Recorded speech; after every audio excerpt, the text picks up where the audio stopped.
Hello, welcome. I'm Madeline Craig. I'm an educator and a life coach for families struggling with a loved one's drug or alcohol abuse. And this is another episode of my video blog, Hope for Families TV. I call this Hope for Families TV because I intend for all of my work to offer you hope in what I know can be a very dark situation. And this is episode 4 in my Why I Do What I Do series. So I'm curious, is this your first rodeo with a loved one's substance use? Or do you have a history of other types of mental disorders or family dysfunction in your family? I know I do. Frankly, I won the lottery in that regard.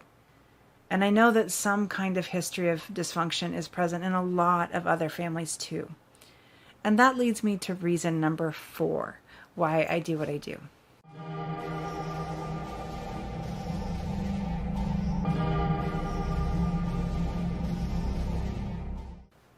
I do what I do because many of the ways my own mother harmed me with her substance use are the same ways her own mother harmed her, but with her personality disorder.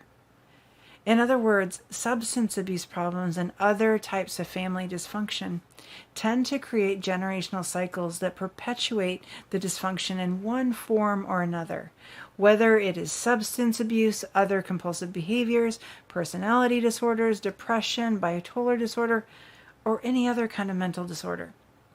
In fact, if you've seen my previous episodes in this series, you know that while my own mother had a substance abuse problem, her own parents, my grandparents, didn't. But her own mother had a personality disorder, and my mother ended up with both.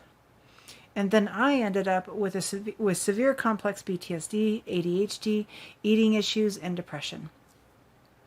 A lot of people like to believe that addiction and substance use are genetic. But no addiction gene has ever been found. And if you've watched my free video series on the 5 actions required for substance abuse recovery, you know that if there is a genetic component, the evidence points to sensitivity to stress as that genetic component rather than some specific gene for addiction. If sensitivity to stress is the genetic component, this means that environment plays a significant role. And that also means that healing the hurt and the trauma caused by a loved one's substance use is essential to stopping those cycles. This, of course, points back to the number one reason I do this work. I don't believe we'll ever resolve the addiction crisis unless and until whole family healing becomes an essential part of the solution. I also believe it's going to take the advocacy of families to demand better treatment options that also offer meaningful family support, and to demand a better healthcare system, especially when it comes to mental health, if we want to effectively address the problem. Many years ago, I was at a family recovery conference, and I remember a woman telling her story. And in part of that story, she talked about the moment a couple of AA members showed up at her door to take her husband to an AA meeting and help him get sober. And while her husband absolutely needed the help, and it's a beautiful thing that he got it, she had shared how she was also in a tremendous amount of pain from all that she'd been through with his drinking and her own family dysfunction and trauma growing up. These traumatic experiences were part of generational cycles of addiction and family dysfunction, experiences that had then culminated in her marrying an alcoholic husband. And when those men came to help her husband get sober, she knew that her husband getting sober and getting the help he needed wasn't going to fix her. And in her anguish, she wondered, who's coming for me? Who was coming to help her out of her despair? And while her story does end well, and she did ultimately find the help and support she needed, she was speaking at a family recovery conference, the reality is there just aren't enough people coming to help the family members who end up being the collateral damage left in the wake of a loved one's substance abuse.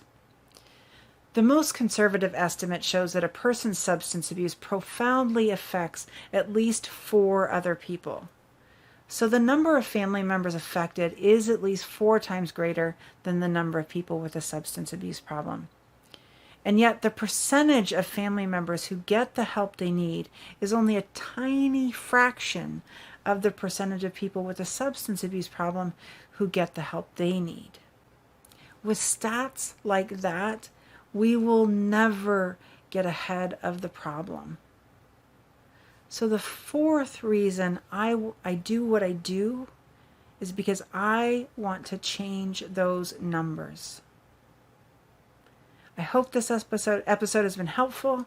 Feel free to drop me a comment or send me an email at questions@madelinecraig.com. Until then, I'll see you in the next episode of Hope for Families TV. Thanks for watching.